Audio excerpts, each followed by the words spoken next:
Well, as COVID vaccine mandates went into effect today in LA County, a CBS2 News investigation has uncovered a growing black market for fake or stolen COVID vaccine cards.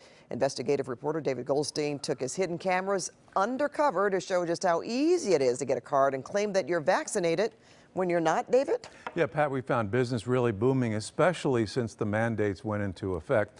Well, we all feel a lot safer going to a sporting event, restaurant, or gym that requires everyone to show their vaccine card.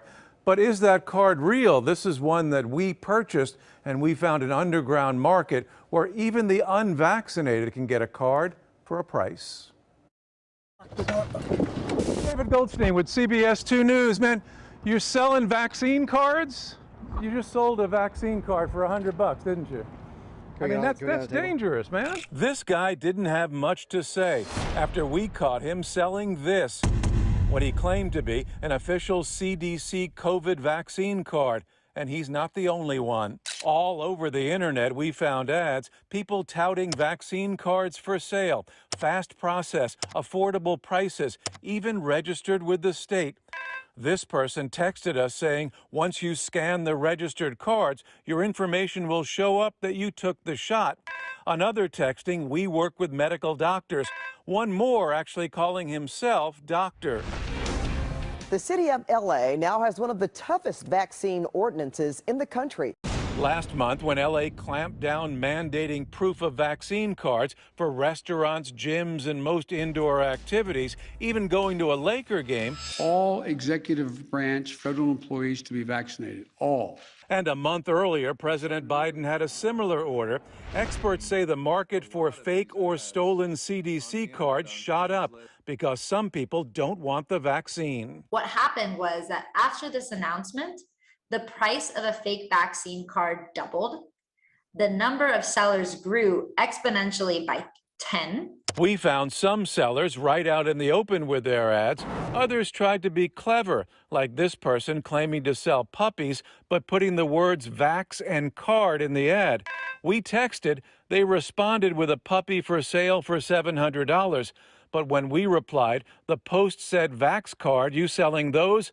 The person immediately texted, yes, oh yes I do.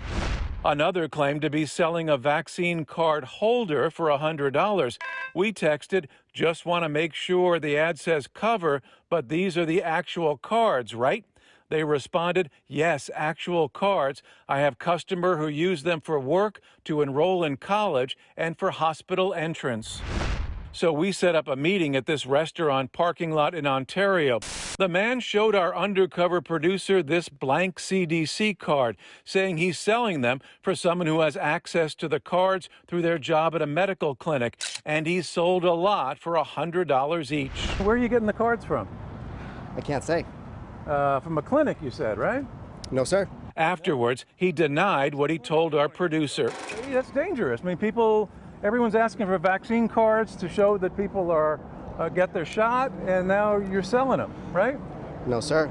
You did. I mean, we have it on camera. For $100, you sold a card. Don't you realize how dangerous that could be in this day and age, that people are asking for vaccine cards to show that people have their vaccine, and now potentially somebody who doesn't have a vaccine has that card. He had no response. I'd like to have a lawyer present if possible.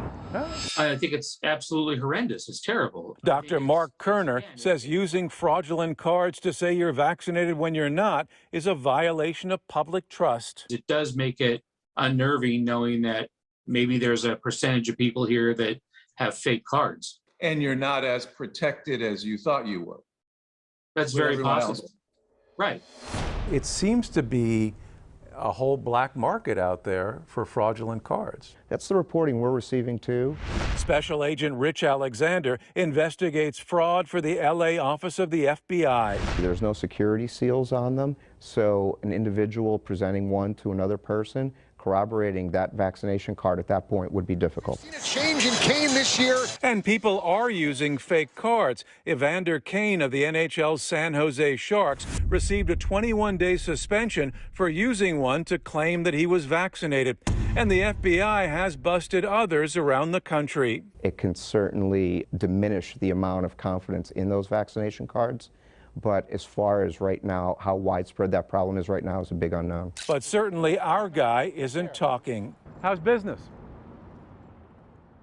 And that's certainly the big issue. While mandates are in effect, not many people can tell the difference between a real card and a fake card, and no one knows how many fake cards are really out there. Pat? Well, Goldie, what's the penalty if someone uses a fake or stolen vaccine card? You know, not much that we can find out. It's so new, this is still developing. Both the CDC and the state say right now the only violation they could find would be the unauthorized use of the agency's seal and name. But of course, you know, if you use them with their employer, those people are probably going to face some kind of suspension or be fired. All right, big problem, probably going to get even bigger. Yeah. All right, thank you so much, David Goldstein.